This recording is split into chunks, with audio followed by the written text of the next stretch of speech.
Assalamualaikum warahmatullahi wabarakatuh. Kembali lagi kita di pertemuan aplikasi komputer mengenai bab selanjutnya, yaitu adalah bab bisnis model kanvas. Jadi, sebetulnya apa sih itu sebenarnya bisnis model kanvas? Bisnis model kanvas adalah suatu strategi manajemen yang digunakan untuk merancang perencanaan bisnis perusahaan berdasarkan proporsi nilai perusahaan, produk, infrastruktur, pelanggan, dan keuangan. Dalam sejarahnya,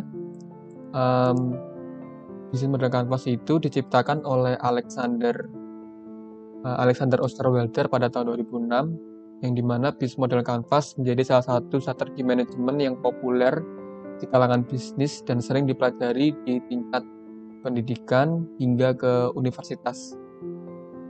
Nah, adapun tujuan pembuatan bisnis model kanvas sendiri bertujuan untuk membantu perusahaan merancangkan perencanaan bisnis, proses bisnis, dan menetapkan serta memvalidasi poin-poin penting di dalam bisnis, seperti halnya sumber daya, aktivitas, hubungan yang akan dijalani dengan pihak yang terkait, dalam hal ini adalah partner, pelanggan, dan lain-lain. Juga ada pendapatan hingga pengeluaran yang harus dikeluarkan. Nah, maka dari itu, di bab ini kita akan belajar mengenai 9 poin bisnis plan yang harus teman-teman ketahui atau teman-teman pelajari. Nah, di sini adalah merupakan framework bisnis model canvas yang dimana ada 9 poin. Yang pertama ada customer segment. Customer segment itu sendiri bahasa Indonesianya adalah segmen pelanggan, yang dimana teman-teman harus sudah mengetahui dengan persis siapa calon pelanggan bisnis teman-teman. Jadi dalam hal ini biasanya segmentasi pasarnya customer atau segmen pelanggan itu terbagi menjadi 4. Pertama, demografis. Itu adalah segmentasi berdasarkan data statistik pendudukan. Biasanya itu adalah pendapatan, rata-rata umur, pendidikan, jenis kelamin, dan pekerjaan. Nah, kategori yang kedua itu adalah geografis. Itu merupakan segmentasi berdasarkan wilayah. Biasanya wilayah Jawa Barat, wilayah Kalimantan, berdasarkan wilayah setempat. Adapun kategori yang lain itu adalah psikografis. Itu segmentasi pelanggan berdasarkan gaya hidup atau kepribadian. Biasanya menggunakan brand apa, cirinya seperti apa, perilakunya seperti apa menggunakan suatu brand itu.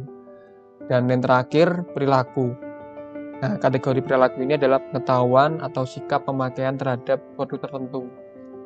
Nah, biasanya kesalahan yang dilakukan oleh pebisnis pemula dalam hal ini adalah langsung menentukan bisnisnya dan baru memutuskan siapa pelanggan mereka. Nah, di poin yang kedua itu ada namanya value proposition. Value proposition itu adalah manfaat atau nilai tambah yang menjadi alasan mengapa sekelompok pelanggan memilih suatu nilai manfaat tertentu yang teman-teman tawarkan bila dibandingkan dengan nilai manfaat yang ditawarkan oleh perusahaan lain.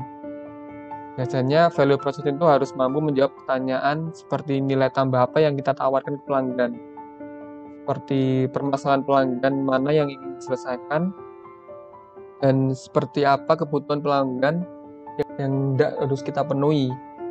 Nah, diantaranya biasanya nilai tambah yang sering dilakukan oleh perusahaan-perusahaan itu ada jenis pelayanan yang berbeda, ada value yang berupa seperti harga yang berbeda, ada value berupa kenyamanan, fasilitas, dan lokasi yang strategis.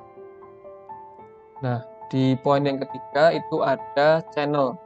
Channel itu adalah saluran distribusi, yang dimana Anda harus memutuskan atau menentukan saluran penjualan, bagaimana cara Anda agar produk atau layanan Anda sampai ke pelanggan. Biasanya apakah Anda akan membuat tempat usaha sendiri, apakah Anda akan membuat counter kecil di dalam toko yang besar, ataukah Anda akan menawarkan suatu produk secara online atau hanya membuka gerai yang ada di toko-toko atau di pinggir-pinggir jalan. Dan yang keempat, ada namanya customer relationship.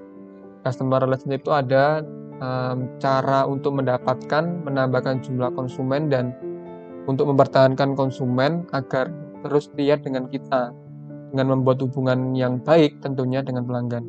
Ini yang dimaksud dengan customer relationship.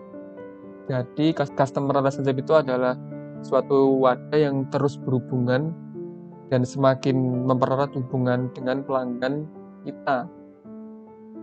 Nah, biasanya di era teknologi informasi dan komunikasi yang sangat banyak ini, perusahaan mempunyai wadah atau tempat menjalin hubungan melalui website, Facebook, Twitter, Instagram, WhatsApp, BBM ataupun forum discussion, yang dimana semua itu bisa dijadikan sebagai cara untuk menjalin hubungan dengan konsumen. Dan biasanya dengan hubungan yang lancar itu kita bisa dengan mudah menyampaikan sesuatu kepada konsumen, misalnya mengenai produk baru, mengenai diskon, penawaran khusus, dan lain-lain. Dan tentu itu merupakan jadi keinginan dari suatu konsumen kita. Dan yang kelima ada namanya partner utama, atau bahasa Inggrisnya adalah key partner. Jadi untuk bisa berjalan dengan baik, tidak ada usaha yang bisa berjalan tanpa adanya kerjasama dengan pihak yang lain. Untuk itu ada namanya partner kunci atau key partner, yang dimana Anda perlu menjalin kerjasama dengan supplier atau pemasok Anda dalam membutuhkan modal yang lebih besar. Biasanya dalam hal ini adalah meminjam ke pihak bank mungkin. Itu adalah suatu bentuk contoh pemasok atau partner utama di dalam bisnis yang dilakukan oleh pembisnis awal. Atau juga key partnernya, contoh lain itu adalah organisasi tertentu, yang dimana dia bisa memberikan mungkin modal ataupun pengalaman mengenai membuat menjalin kerjasama yang baik untuk pembisnis awal dalam menemukan customer segmen utamanya. Di poin yang keenam ada namanya kegiatan utama atau key activities. Nah, di sini biasanya menjelaskan apa aktivitas yang harus dilakukan oleh pebisnis itu. Sebagai contoh, kalau kita membuat usaha rumah makan, tentu kita aktivitas kuncinya adalah suatu yang berhubungan dengan memasak, memilih bahan makanan di pasar, melayani pelanggan nantinya di outlet, menyusun menu, di list harga, dan lain-lain. Dan yang poin selanjutnya yang ketujuh itu ada namanya sumber daya utama atau key resource. Untuk bisa menjalankan bisnis yang kita lakukan, kita perlu namanya key resource atau sumber daya utama. Sebagai contoh, tadi misalnya kita mau bikin bisnis rumah makanan, kita memerlukan tukang masak atau koki yang menjadi sumber daya kita yang utama. Misal kita membutuhkan untuk mengelola keuangan di bisnis kita, maka kita perlu suatu namanya keuangan atau bendahara di suatu pembisnis. Jadi ini adalah tentang apa yang harus kita punyai agar bisnis kita bisa berjalan. Dan yang poin ke-8 itu ada biaya atau cost structure, yang dimana semua usaha jelas butuh biaya. Sumber daya yang Anda miliki seperti pegawai hingga kegiatan yang Anda lakukan akan membutuhkan biaya. Maka dari itu Anda perlu menjelaskan biaya-biaya apa saja yang harus Anda lakukan. Biasanya contohnya itu membayar biaya pegawai, biaya telepon, biaya operasional, pajak, dan lain-lain.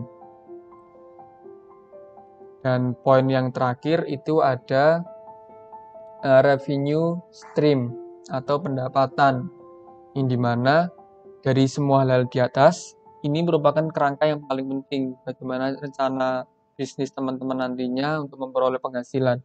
Banyak bisnis yang dibuat tanpa tahu bagaimana memperoleh penghasilan, dan ini sangat berbahaya banget untuk bisnis bagi pemula. Jadi tidak semua bisnis menghasilkan uang dari selisih penjualan atau profit saja. Misalnya bisnis jasa, model bisnis yang perusahaan yang ditawarkan melalui jasa tentu tidak menghasilkan uang dari profit saja, tapi juga lebih utamanya dari pembayaran atau jasa yang diberikan. Itu ada juga yang menghasilkan uang dari royalty fee atau bayaran jasa plus komisi dari supplier, misalnya dari dokter. Dia mendapatkan penghasilan dari pembayaran jasanya, dan juga perusahaan obat karena sudah menuliskan resep obat dengan merek tertentu. Jadi itu saja mengenai bab bisnis model kanvas. Di akhir perkuliahan ini atau di video ini saya akan melihatkan suatu framework bisnis model kanvas yang dimana dalam hal ini adalah produk tahu simbiotik. Nah, di sini adalah suatu model bisnis atau ide bisnis produk tahu simbiotik dalam membuat bisnisnya.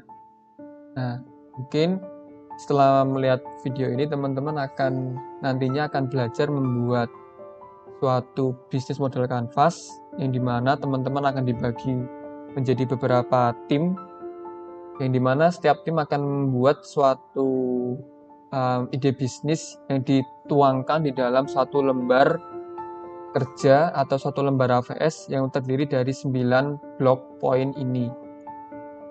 Ada customer segment, relationship, channel, revenue stream, value proposition, key activities, key resource, dan key partner, dan cost structure.